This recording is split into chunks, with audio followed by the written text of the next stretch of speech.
আসসালামু আলাইকুম আফিয়া ফুরা ভাইয়ারা ওনারা একদিন কেন আছেন আলহামদুলিল্লাহ ওনারা রহমত আলহামদুলিল্লাহ ভালো আছি ভালো তাহিবা নতাহি আনন্দ পড়িব সংসারের ফোয়াই সন্তান বেকেলা রান্না বান্না হরম পড়িব তো চলিবই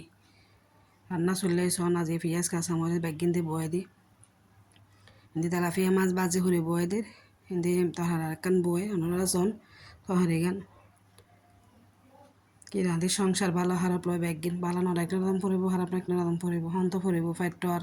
থামি থাকতো না দিন থা যাইতেন যাইতো না দিনও যাইব গো রাইতো যাইব গো আল্লাহ দিনও বতাইতো না রাইতো বতাইতো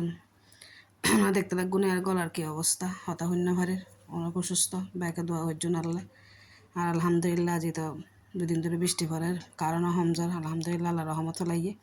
আজ রেন্দুম দে ঢেঁড়স দিয়ে আলু দিয়ে চামাচ দিয়েছন আর একখানা আলু কিনে হসাই তো ভেন্ডি নরম নরম তো বেশি নরম হয়ে যাবে হারণে আলুরা হসাই পানি দিয়ে জল দিয়ে নে তারপরে দিয়ে ইসা মাছে কিনছন মুরুত মাছ ইন্দি তার মাইলে বাজি হচ্ছে মাইয়ে তো হারে হম হয়তো চা হিসেবে ইসা মাছ কিন বাজি হরে রুদ্দি দিয়ে দিই এরকম হরে ওনারা হন হন রাঁধন কমেন্ট করে জানাইবেন আসলে রান্না হলে এক ধরনের রান্না এক ধরনের আর যে করে রাঁধিতে পারে সনো গিয়ে গই আর ইসা মাছ দিয়ে ভেন্ডি দিয়ে আলু দিই তো হারে যদি ভালো লাগে তাহলে হ্যাঁ আর লাইক কমেন্ট শেয়ার করবেন আর ইউটিউব চ্যানেল সাবস্ক্রাইব করে দিবেন একে আল্লাহ হাফেজ।